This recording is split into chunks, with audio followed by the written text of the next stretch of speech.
में अपने स्थान पे खड़े हो जाएंगे।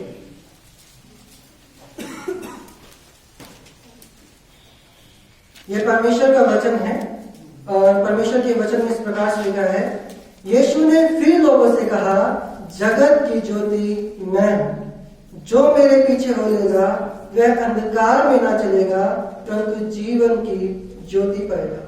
फरीसियों ने उससे कहा, तू अपनी गवाही आप देता है, तेरी गवाही ठीक नहीं। यीशु ने उनको उत्तर दिया, भले ही मैं अपनी गवाही आप देता हूं, फिर भी मेरी गवाही ठीक है, क्योंकि मैं जानता हूं कि मैं कहां से आया हूं और कहां को जाता हूं, परंतु तुम नहीं जानते कि मैं कहां से आता हूं और कहां को जाता हूं।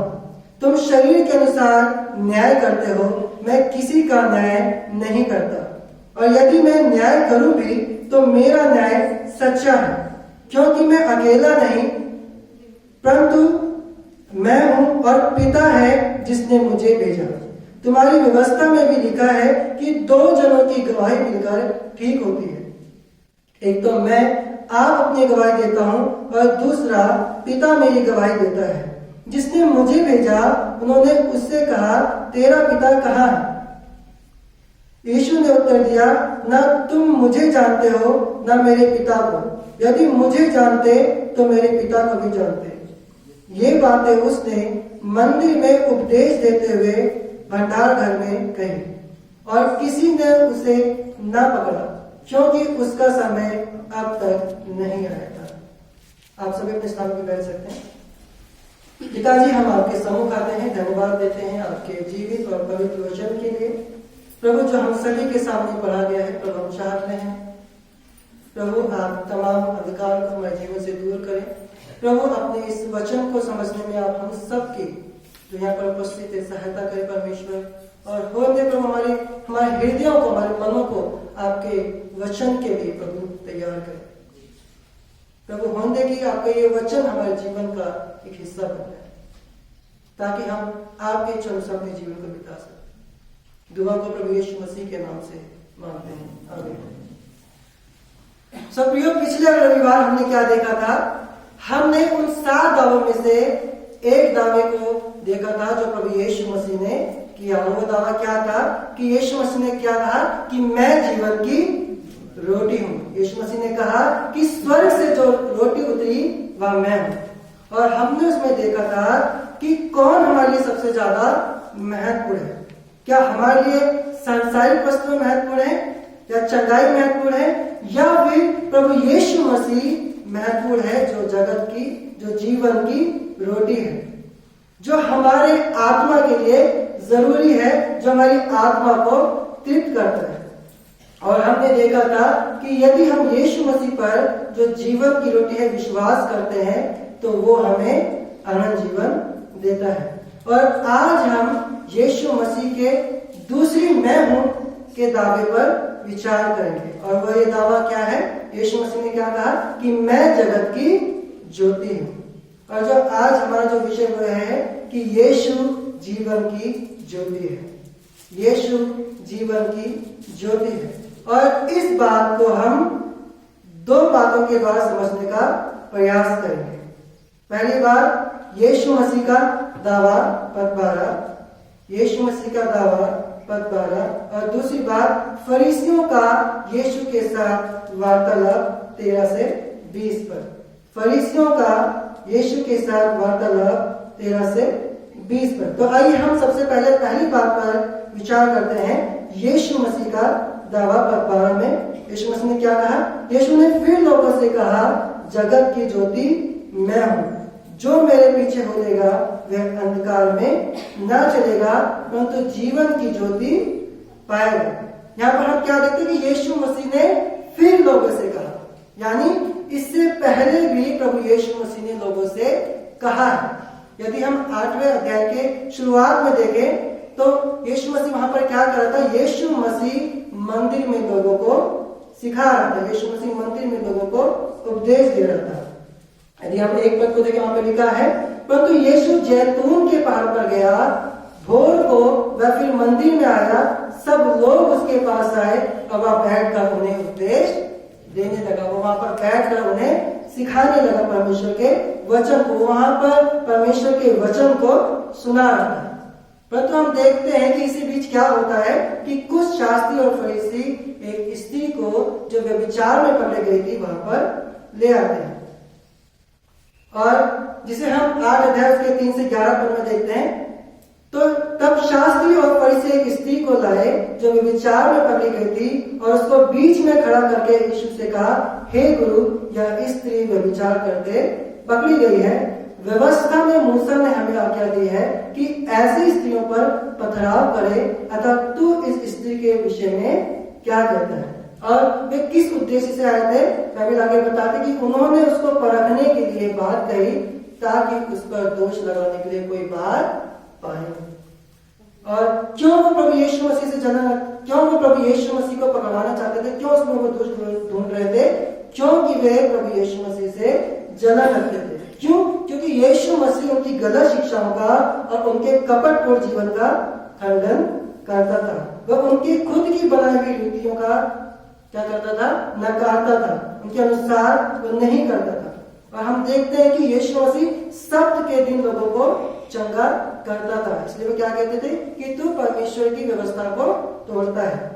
और इसलिए भी कि यीशु मसीह खुद को क्या कहते थे कि वो परमेश्वर के पुत्र है। और यही वजह थी कि शास्त्री और फरीसी यीशु मसीह में दोष ढूंढना चाहते थे, उसे पकड़ना चाहते थे। फिर हम आगे देखते हैं कि यीशु मसीह उंगली से भूमि पर लिखने लगा। जब वे उसे पूछते ही रहे तो उसने सीधे होकर उनसे कहा, तुम में जो निष्पाप हो वही पहले पत्थर को मारे। फिर हम देखते हैं कि यीशु मसीह भूमि पर उंगली से कुछ लिखने लगे, परंतु हम देखते हैं कि वहां से सब लोग धीरे धीरे करके निकल जाते हैं और कौन बचता है? सिर्फ वो स्त्री। और यीशु मसीह सीधे खड़े होकर पूछते हैं, क्या किसी ने तुझ पर पथराव नहीं किया? कहां गए वो? तो ये स्त्री क्या कहती है? हे प्रभु, किसी ने नहीं। तो यीशु मसीह क्या कहते हैं? जा, मैं भी तुझ पर दंड की आज्ञा नहीं देता। फिर हम इसके बाद देखते हैं कि फिर उसके बाद वही मंदिर में वो इस दावे को करते हैं जिसको हम 20 पद में भी पाते हैं। 20 पद में लिखा है, ये बातें उसने मंदिर में उपदेश देते हुए भंडार घर में कही। तो यीशु मसीह ने क्या कहा? उसने कहा, जगत की ज्योति मैं हूं, जो मेरे पीछे हो जाएगा वे अंधकार में ना चलेगा परंतु जीवन की ज्योति पाएगा। हम देखते हैं कि यीशु मसीह अपने बारे में एक दावा करते हैं कि वो कौन है? वो जगत की ज्योति है। और इस दावा में और बाकी के जो 6 दावे हैं उसमें एक बात समान है। वो क्या है? मैं हूं। जब यीशु मसीह कहते हैं मैं हूं, तो वो इस बात को दिखाते हैं कि वो कौन है। वो परमेश्वर सृष्टि करता है, क्योंकि पुराने नियम में परमेश्वर ने अपने आप को इस नाम से संबोधित किया। जब परमेश्वर ने मूसा से होरेब पर्वत पर बातें की तो उसने इसी नाम से अपने आप को संबोधित किया, जिसे हम निर्गमन उसका 3 अध्याय 13 से 14 पद में देखते हैं। वहां पर क्या लिखा है? मूसा ने परमेश्वर से कहा, जब मैं इस्राएलियों के पास जाकर उनसे कहूं, तुम्हारे पितरों के परमेश्वर ने मुझे तुम्हारे पास भेजा है, तब यदि वे मुझसे पूछे उसका क्या नाम है, तब मैं उनको क्या बताऊं? परमेश्वर ने मूसा से क्या कहा? परमेश्वर ने कहा कि मैं जो हूं सो हूं। फिर उसने कहा, तो इजरायलियों से यह कहना, जिसका नाम मैं हूं उसी ने मुझे तुम्हारे पास भेजा है। तो परमेश्वर किस नाम से अपने आप को संबोधित करता है? मैं हूं। और जब यीशु मसीह, जब मूसा ने परमेश्वर से उसका नाम पूछा तो उसने क्या कहा? मैं जो हूं सो हूं। और उसी शब्द का प्रभु यीशु मसीह अपने इन 7 दावों में इस्तेमाल करते हैं, जो इस बात को दिखाता है कि यीशु मसीह कौन है? वही यहोवा परमेश्वर है जिसने मूसा से बातें की। और हम देखते हैं कि वही परमेश्वर यहां पर क्या दावा कर रहा है कि मैं जीवन की ज्योति हूं। तो इसका क्या मतलब है? कि यीशु मसीह जीवन की ज्योति है। और फरीसियों ने इस बात को कैसे समझा, हमें इसको समझना जरूरी है, क्योंकि वे यीशु मसीह के इस दावे के अर्थ को समझ गए थे। वो समझ गए थे कि यीशु मसीह क्या कहना चाहते। तो फरीसी क्या समझे थे? क्योंकि फरीसी कहते थे, तो अपनी गवाही आप देता है, तेरी गवाही ठीक नहीं।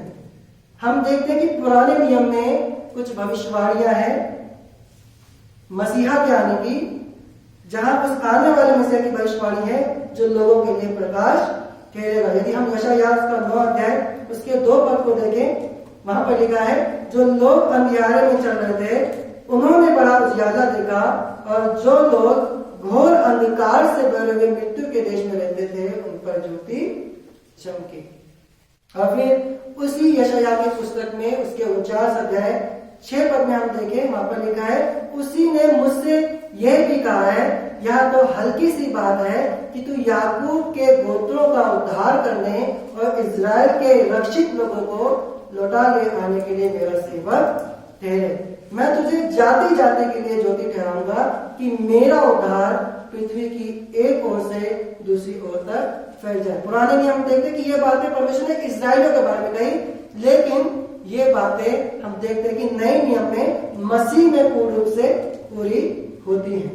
तो जब प्रभु यीशु मसीह इस बात को कहते हैं कि मैं जगत की ज्योति हूं, तो वो इस बात को दिखा रहे हैं कि वो वही मसीह है जिसके बारे में परमेश्वर ने पुराने नियम में प्रतिज्ञा की कि वो आने वाला है।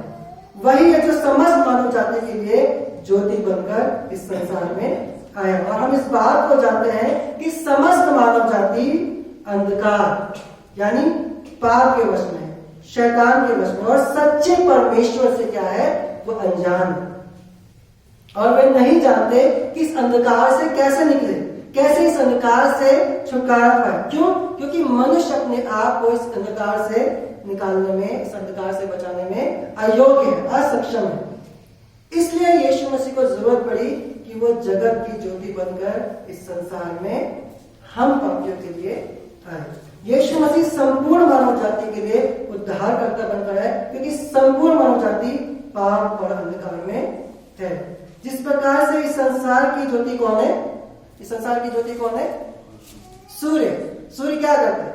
सूर्य पूरी पृथ्वी पर प्रकाश करता है। उसी तरीके से प्रभु यीशु मसीह भी हमारे जीवन में प्रकाश देता है। उसी प्रकार से प्रभु यीशु मसीह भी हमारे जीवन को प्रकाशित करता है तब जब हम उस पर विश्वास करते हैं, उसका अनुसरण करते हैं। और यदि हम प्रभु यीशु मसीह पर जो जगत की ज्योति है उस पर विश्वास करते हैं और उसके पीछे चलते हैं, तो हम अपने उस अंधकार से छूट जाते हैं और उस ज्योति को प्राप्त करते हैं जो हमें जीवन देता है। हम उस मार्ग पर चलना छोड़ देते हैं जो हमें विनाश की ओर लेकर जाता है, क्योंकि प्रभु यीशु मसीह जो सच्ची ज्योति है हमें जीवन की ओर, जो अनंत काल का जीवन है, उस ओर हमारी अगुवाई करता है, ना कि विनाश की ओर।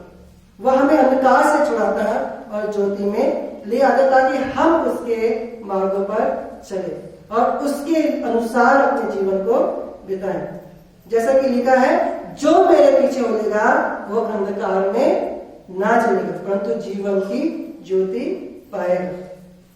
और यीशु मसीह हमें इस बात की गारंटी देते हैं कि यदि हम उस पर विश्वास करते हैं, उसका अनुसरण करते हैं, तो अवश्य ही वो हमें जीवन की ज्योति देगा। और वो जीवन की ज्योति खुद प्रभु यीशु मसीह है। जब यीशु मसीह हमारे जीवन में आता है तो हमारे जीवन से अंधकार दूर हो जाता है। हम परमेश्वर के बारे में जान पाते। क्यों? क्योंकि परमेश्वर खुद से अपने आप को हम पर प्रकट करता है। हम जान पाते हैं कि हम क्या है, पापी हैं। और यदि हम उस अंधकार से छूटना चाहते हैं और उस ज्योति को पाना चाहते हैं जो हमें जीवन देता है, तो हमें क्या करना होगा? उस पर विश्वास करना होगा। तो मैं आप सबसे एक सवाल पूछना चाहता हूं, किस किस को अंधकार पसंद है? मैं सोचता हूं कि हम में से किसी को भी अंधकार में रहना पसंद नहीं है। हम सबको किस में रहना पसंद है? ज्योति में रहना पसंद है। तो उस अंधकार का क्या जो हमारे जीवन में, यदि हम उससे छूटना चाहते हैं तो हमें प्रभु यीशु मसीह पर विश्वास करना होगा, उसका अनुसरण करना होगा, उसके पीछे चलना होगा। क्यों? क्योंकि यीशु मसीह ही वो जीवन की ज्योति है जो हमारे अंधकार में जीवन को ज्योति में कर देती है। दूसरी बात तो हम देखते हैं फरीसियों का यीशु के साथ वार्तालाप 13-20 पद में। और इस दूसरे भाग में हम देखते हैं कि फरीसी प्रभु यीशु मसीह के दावे का विरोध करते हैं, वो उसकी बात का विश्वास नहीं करते, वो इस बात का विश्वास नहीं करते कि यीशु मसीह ही वो जीवन की रोटी है, यीशु मसीह ही वो मसीहा है जिसके विषय में परमेश्वर ने पुराने नियम में प्रतिज्ञा की थी। और यीशु मसीह उनके विरोध के प्रत्युत्तर में उन्हें उत्तर देते हैं। तो फरीसी दो बातों को प्रभु यीशु मसीह कहते हैं। पहली बात जिसे हम 13 पद में पाते हैं, फरीसियों ने उससे कहा, तू अपनी गवाही आप देता है, तेरी गवाही ठीक नहीं। तो क्यों वो इस बात को कह रहे थे कि यीशु मसीह की गवाही सत्य नहीं है? यदि हम इस पद को ध्यान से पढ़े तो यहाँ पर लिखा है कि फरीसी कहते हैं तू अपनी गवाही आप देता है। यीशु मसीह अपनी गवाही कि वो मसीह है, वो जगत की ज्योति खुद से देता है, इसलिए वो उसकी गवाही पर विश्वास नहीं करते, इसलिए वो उसकी गवाही को अस्वीकार करेंगे।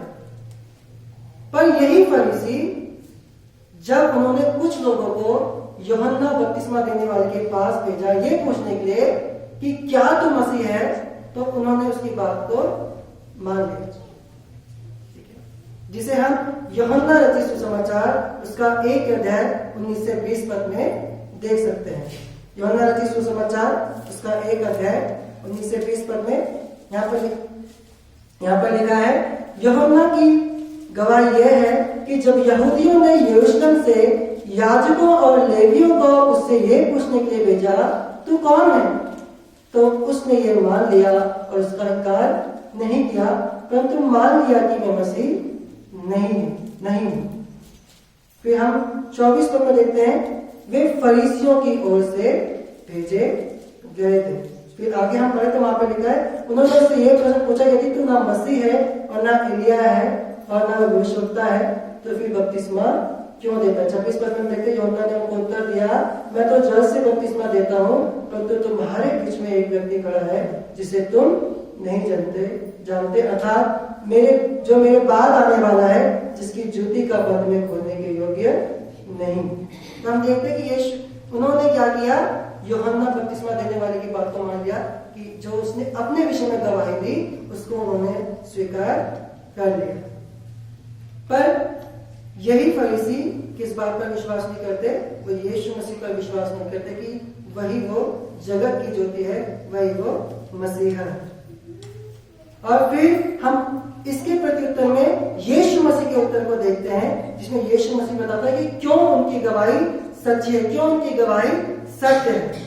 तो पहली बात जो यीशु मसीह बोलते हैं वो है कि क्योंकि यीशु मसीह जानता है कि वो कौन है और उसका उद्देश्य क्या है। यीशु मसीह जानता है कि वो कौन है और उसका उद्देश्य क्या है। 14 पद में हम देखते हैं, वहां पर लिखा है, यीशु ने उनको उत्तर दिया, भले ही मैं अपनी गवाही आप देता हूं, फिर भी मेरी गवाही ठीक है, क्योंकि मैं जानता हूं कि मैं कहां से आया हूं और कहां को जाता हूं, परंतु तुम नहीं जानते कि मैं कहां से आता हूं या कहां को जाता हूं। यीशु मसीह ने क्या कहा कि वो जानते हैं कि वो कहां से आए हैं और कहां को जाते। तो यीशु मसीह कहां से आया था? हम देखते कि जब जिब्राइल स्वर्गदूत मरियम के पास आया तो उसने क्या बोला, तू एक पुत्र जनेगी और वो परम प्रधान का पुत्र कहलाएगा, तो पवित्र आत्मा की ओर से गर्भवती पाई जाएगी। तो हम देखते कि यीशु मसीह का आना कहां से था? स्वर्ग से था और वो पिता परमेश्वर के द्वारा इस संसार में भेजा गया था।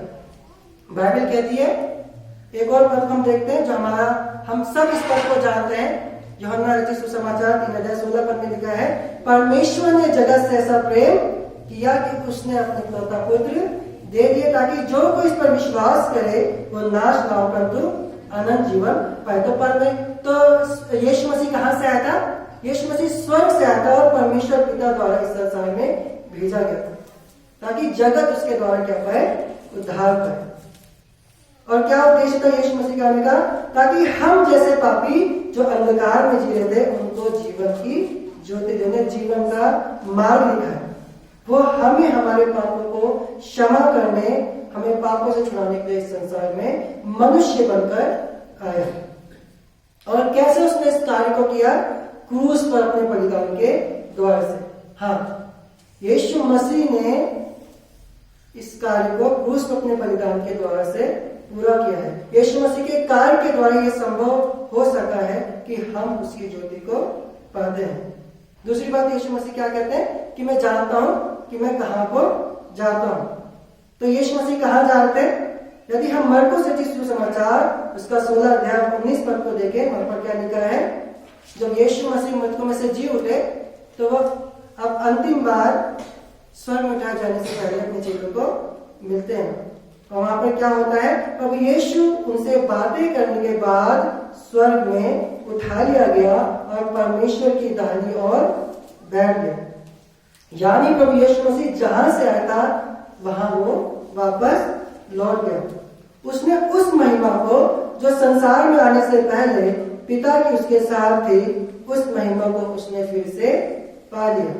वह पिता के पास वापस लौट गया उस कार्य को पूरा करने के लिए जो वो कार्य करने इस संसार में आया था। और मैंने जैसा बताया कि वो कार्य क्या था कि यीशु मसीह हम संपूर्ण मानव जाति के पापों के लिए क्या दे? अपना बलिदान दे। पर हम देखते हैं कि फरीसी इस बात को नहीं जान पाए कि यीशु मसीह ही परमेश्वर का पुत्र, यीशु मसीह ही वो मसीह है जो परमेश्वर की ओर से संसार में आया। वह उसके ईश्वरत्व को पहचानने में असमर्थ। उन्होंने इतने चिन्ह और चमत्कार देखे फिर भी उन्होंने उसको नहीं पहचाना और उसका क्या करते थे? उसका विरोध करते थे। दूसरी चीज जो हम देखते हैं कि क्यों यीशु मसीह की गवाही सच्ची, वो ये है कि फरीसियों की जो गवाही है वो मानवीय दृष्टिकोण पर आधारित थी। यीशु मसीह क्या कहते हैं? तुम शरीर के अनुसार न्याय करते हो, मैं किसी का न्याय नहीं करता। तो हम देखते हैं फरीसी कोई असाधारण व्यक्ति नहीं थे। वो मेरी तरह, आपकी तरह एक सामान्य मनुष्य थे। और हम मनुष्यों की कुछ सीमा है, ठीक है? हमारी बुद्धि क्या है? सीमित है। वे अपनी बुद्धि से, अपने नजरिए से यीशु मसीह को देखने का प्रयास कर रहे थे, ना कि उस नजरिए से जिस नजरिए से परमेश्वर चाहता है कि हम उसके पुत्र प्रभु यीशु मसीह को देखें। यदि हम यूहन्ना रचित सुसमाचार के पिछले अध्याय में जाए, 8वें अध्याय से पिछले अध्याय में उसके 45 से 52 पद को देखें तो हम जान पाएंगे कि किस प्रकार जो फरीसी और सदूकी और यहूदी लोग थे यीशु मसीह को मानवीय दृष्टिकोण से देखते हैं। हम देखते हैं कि फरीसियों ने यीशु को पकड़ने के लिए कुछ सिपाही भेजे जो यीशु मसीह की शिक्षा सुनने के बाद खाली हाथ वापस आ गए। और जब हम 45 पद को पढ़ते हैं, 7 अध्याय के 45 पद को, वहां पे लिखा है, तब सिपाही प्रधान याजकों और फरीसियों के पास लौट आए। उन्होंने उनसे कहा, तुम उसे क्यों नहीं लाए? सिपाहियों ने उत्तर दिया, किसी मनुष्य ने कभी ऐसी बातें नहीं की।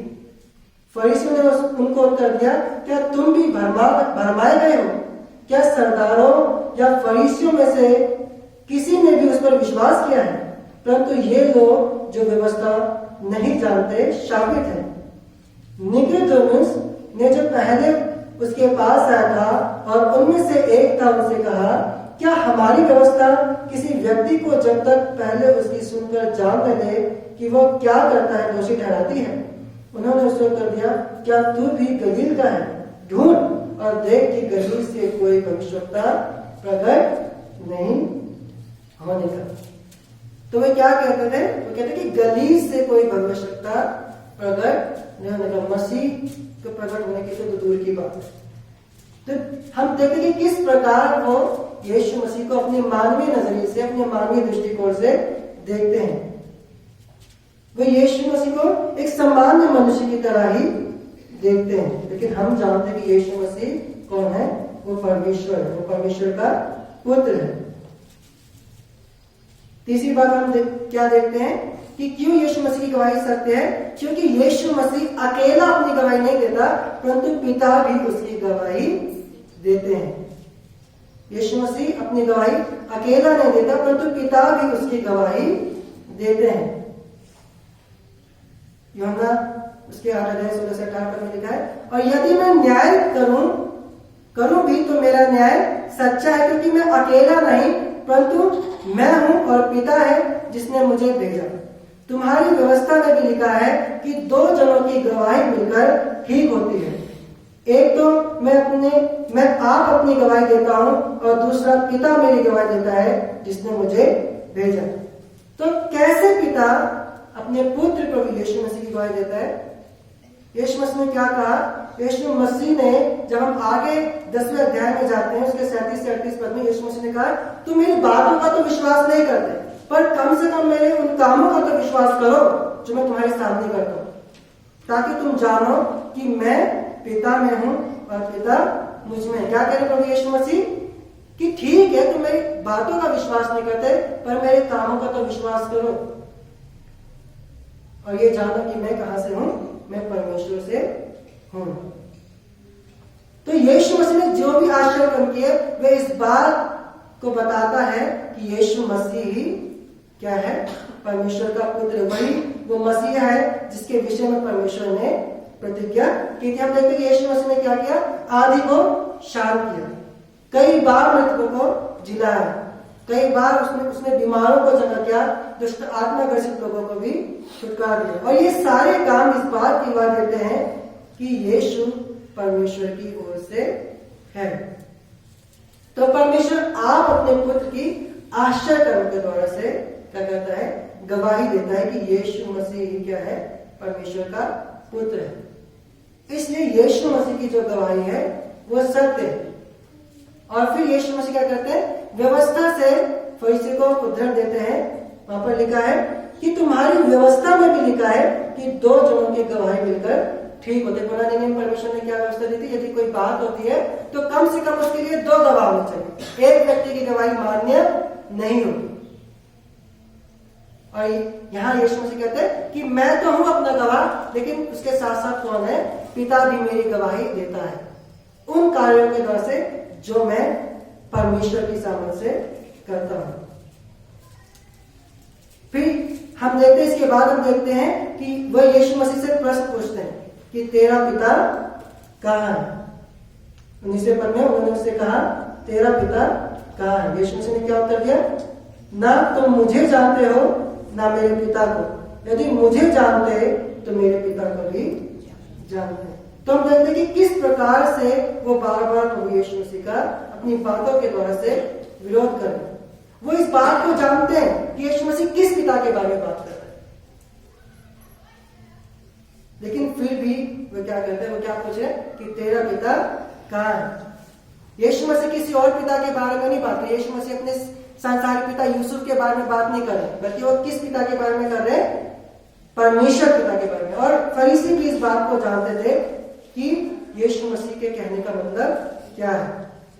यीशु मसीह परमेश्वर पिता के बारे में बातें करें,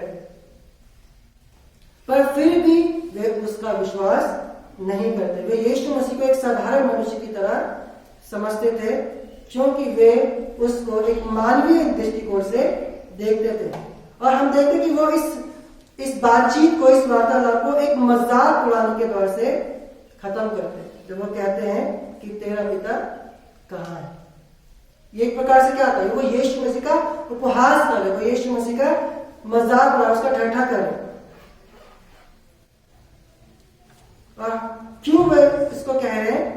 क्योंकि जब उसकी बुद्धि और आत्मा जिसके द्वारा से प्रभु यीशु बोलते थे सामना नहीं कर पाए, तो वो उसको क्या करते हैं? उसका ठट्ठा करते हैं इस बात को कहने के द्वारा कि तेरा पिता कहां है। फिर 20 पद में हम देखते हैं, वहां पर क्या लिखा है? ये बातें उसने मंदिर में उपदेश देते हुए भंडार घर में कही, और किसी ने उसे न पकड़ा क्योंकि उसका समय अब तक नहीं आया। यहाँ पर क्या लिखा है? कि किसी ने उसे न पकड़ा क्योंकि उसका समय अब तक नहीं आया था। हम जानते कि जो हमारा परमेश्वर है, जो हमारा सृष्टिकर्ता परमेश्वर है, उसके नियंत्रण में सब कुछ है, क्योंकि उसी ने सब कुछ को बनाया और सब कुछ परमेश्वर के नियंत्रण में है। ऐसा कुछ भी नहीं जो परमेश्वर के नियंत्रण से बाहर है। मनुष्य क्या है? सीमित, लेकिन परमेश्वर, हमारा जो परमेश्वर वो क्या है? असीमित है। वो मनुष्य के हृदय को भी नियंत्रित करता है। तो परमेश्वर ने उन लोगों को भी नियंत्रित किया जो यीशु मसीह को नष्ट करना चाहते थे, और यीशु मसीह की मृत्यु का भी नियंत्रण परमेश्वर के हाथ में था, ना कि मनुष्य के हाथ में। हम देखिए कई बार फरीसियों ने चाहा कि यीशु मसीह को पकड़े, लेकिन हम देखते हैं कि यीशु मसीह बार बार बचकर निकल गया, क्योंकि वहां पर लिखा है कि उसका समय अभी नहीं आया। इसलिए यहां पर भी हम देखते कि वे यीशु को नहीं पकड़ पाए। तो हम इस खंड से क्या सीखते हैं? हम सीखते हैं कि यीशु मसीह कौन है? यीशु मसीह जगत की ज्योति है, और हमें क्या करना है? हमें इस पर विश्वास करना है, उसके पीछे चलना है, ताकि जो हमारे जीवन से अंधकार है वो क्या हो जाए? दूर हो जाए। यीशु मसीह हमारे जीवन के अंधकार को दूर करता है और हमें ज्योति के मार्ग में ले चलता है।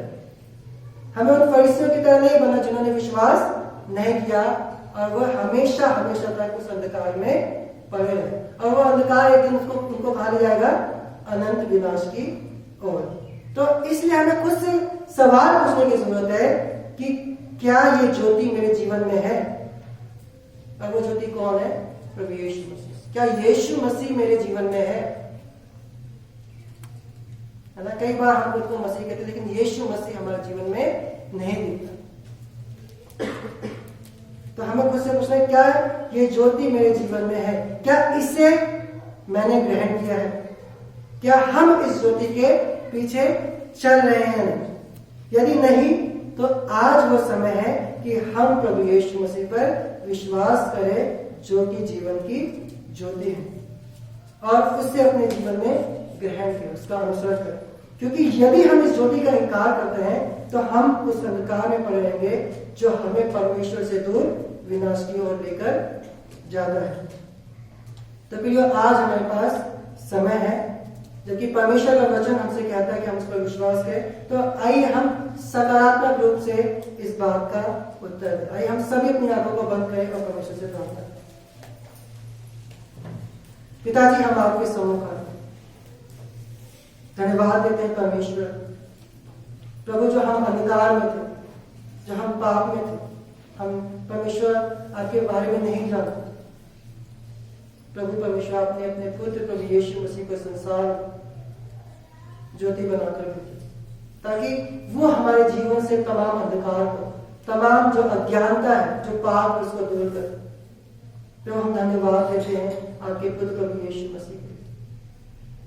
प्रभु, हम चाहते हैं कि आप हमारे जीवन से तमाम अंधकार को दूर करें, और प्रभु अपनी ज्योति हमारे जीवन में जलाएं।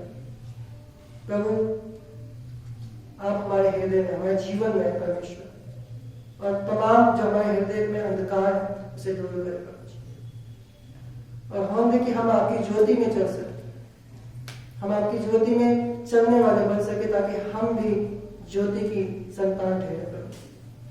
प्रभु, आपने हमें इसलिए बुलाया है ताकि हम आपकी ज्योति में चलें।